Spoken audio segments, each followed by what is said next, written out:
स्वागत है आपका हमारे खास कार्यक्रम में। आपके साथ हैं और साथ ही वक्फ बोर्ड की संपत्तियों पर उठे विवाद को लेकर हम चर्चा कर रहे हैं। जब केंद्र की मोदी सरकार ने इसे लेकर संशोधन कराने का फैसला किया तो विरोध में आवाजें सिर्फ सदन के भीतर ही नहीं बल्कि देश भर में उठी। मुस्लिम नेताओं ने इसे ईगो पर ले लिया। नतीजा, इसे लेकर जेपीसी बनानी पड़ी। जेपीसी की कई बैठकें हुई।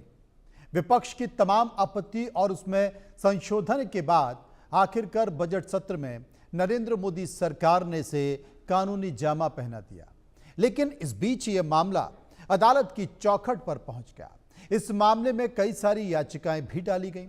मुस्लिम नेता और विपक्ष ने सरकार की नीयत पर सवाल उठा दिया, जिससे आपत्तियों की कई सारी वजह थी। सबसे बड़ी वजह बोर्ड में गैर मुस्लिमों की एंट्री और संपत्तियों की जांच और उसको दी जाने वाली कानूनी चुनौतियों से जुड़ी सहूलियतें थी। इस मामले को लेकर आज सुप्रीम कोर्ट ने एक बात तो तय कर दी है, वो ये कि इस कानून पर वो रोक नहीं लगा सकता, लेकिन इसके कुछ प्रावधानों पर संशोधन के आदेश दे सकता है। लिहाजा उसने 3 मामलों में ये आदेश दे दिए, जिसमें बोर्ड की संख्या में गैर मुस्लिमों की एंट्री सीमित करने के साथ कई आदेश दिए। याचिका लगाने वाले इसे अपनी जीत के तौर पर देख रहे हैं। क्या वाकई ऐसा है या फिर भ्रम की स्थिति बनी हुई है? तमाम सारी बातें हैं, लेकिन इस पूरे मामले पर हम चर्चा करेंगे। उसके पहले एक रिपोर्ट देखिए। वक्फ कानून पर जबरदस्त माथापच्ची, हो हल्ला और हंगामे के बाद वक्फ एक्ट पास तो हो गया, लेकिन विरोध की आवाजें नहीं थमी। कानून पर रोक की मांग को लेकर अदालत में याचिकाएं लगी। मकसद था किसी तरह कानून को रोकना, लेकिन अब जाकर देश की सबसे बड़ी अदालत ने साफ कर दिया है कि कानून पर रोक नहीं लगाई जा सकती। कुछ प्रावधानों पर जरूरी आदेश दिए जा सकते हैं और इसी के तहत कुछ प्रावधानों को लेकर सुप्रीम कोर्ट ने व्यवस्था बना दी है। जाहिर है, अदालती आदेश के बाद बहस की गुंजाइश खत्म हो गई है। अब आपको बताते हैं कि सुप्रीम कोर्ट ने किन प्रावधानों में बदलाव की बात कही है। वक्फ बोर्डों में गैर मुस्लिमों की भागीदारी पर सुप्रीम कोर्ट ने प्रावधानों पर रोक तो नहीं लगाई, लेकिन कुछ सीमाएं तय की। सुप्रीम कोर्ट ने कहा कि केंद्रीय वक्फ बोर्ड में अधिकतम 4 और राज्य वक्फ बोर्ड में अधिकतम 3 गैर मुस्लिम सदस्य ही रह सकते हैं। राज्य बोर्ड में सीईओ की नियुक्ति को बरकरार रखते हुए कोर्ट ने कहा कि जहां तक संभव हो सीईओ मुस्लिम समुदाय से ही नियुक्त किया जाए।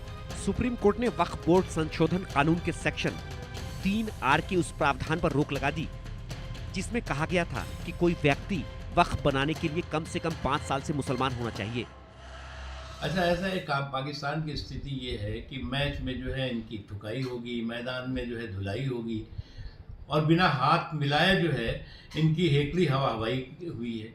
तो ये पाकिस्तान की स्थिति है, क्या कर सकते हैं आप। सुप्रीम कोर्ट के आदेश पर हिंदू पक्ष हो या मुस्लिम पक्ष, सभी का मानना है कि इससे गरीब मुसलमानों के हक में फैसले हो सकेंगे। आज वक्फ अमेंडमेंट एक्ट 2025 के सिलसिले में सुप्रीम कोर्ट ने जो अपना इंटरिम जजमेंट दिया है, उसमें हम लोगों की जो डिमांड थी कि इस पूरे एक्ट को स्टे किया जाए, ऐसा नहीं हुआ है। लेकिन उसके बावजूद भी कई ऐसे अहम बातों पर, ऐसे अहम प्रोविजन पर कोर्ट ने स्टे लगाया है, उसका हम लोग वेलकम करते हैं। और अभी फाइनल फैसला आना बाकी है और हम लोग ये उम्मीद करते हैं कि फाइनल जजमेंट में कंप्लीट हम लोग को रिलीफ हासिल होगी। और आज के भी जजमेंट में जिन बातों पर स्टे लगाया गया है, उसमें प्रोविजन सेक्शन 3 और 4 पर स्टे हुई और इस बात पर स्टे लगाया गया है कि जो 5 साल का प्रैक्टिसिंग मुसलमान होने की शर्त थी, उस पर रोक लगाई गई है। जिस प्रकार से आज माननीय उच्चतम न्यायालय ने अपने अंतरिम आदेश में जो फैसला दिया है वक्फ बोर्ड को लेकर के, अखिल भारत हिंदू महासभा इसका स्वागत करते हैं। जिस प्रकार से गरीब, परेशान, दबे हुए, कुचले हुए मुसलमानों के हक में ये फैसला है, ये एक बहुत ही बेहतरीन कदम है। अदालत ने कहा कि जब तक राज्य सरकारें यह तय करने के लिए नियम नहीं बनाती कि कोई व्यक्ति वास्तव में मुसलमान है या नहीं, तब तक यह प्रावधान लागू नहीं हो सकता, क्योंकि बिना नियम के यह मनमाने ढंग से इस्तेमाल किया जा सकता है। शुक्रिया, ये बहुत अच्छा फैसला है और सरकार की साजिश और सरकार की मंशा पर माननीय उच्चतम न्यायालय ने बड़े पैमाने पर रोक लगा दी है, अंकुश लगा दी है, तो पूरे देश में अपनी ज़मीनें दान करने वाले लोग, धार्मिक कामों के लिए, सामाजिक कामों के लिए, जिनको ये डर था कि सरकार उनकी ज़मीनें लूटने की कोशिश करेगी, फौरी तौर पर उनको बहुत बड़ी राहत मिली। नहीं, सरकार डिसाइड कैसे करेगी? आप फ्रेम कैसे करोगे? रूल कैसे फ्रेम करोगे? आप कैसे तय करोगे कि कौन 5 साल से प्रैक्टिस कर रहा है? ये तो आस्था का विषय है, ये तो अंतर्मन की बात है। तो माननीय उच्चतम न्यायालय ने इन तमाम संवेदनात्मक पहलुओं को और छोटे छोटे पहलुओं को देखा है, तो मैं बहुत खुश हूं और मुझे अच्छा लग रहा है। एक बहुत बड़ी लड़ाई है इस देश में वक्फ की ज़मीनों को बचाने की, हम उस लड़ाई को लड़ते रहेंगे।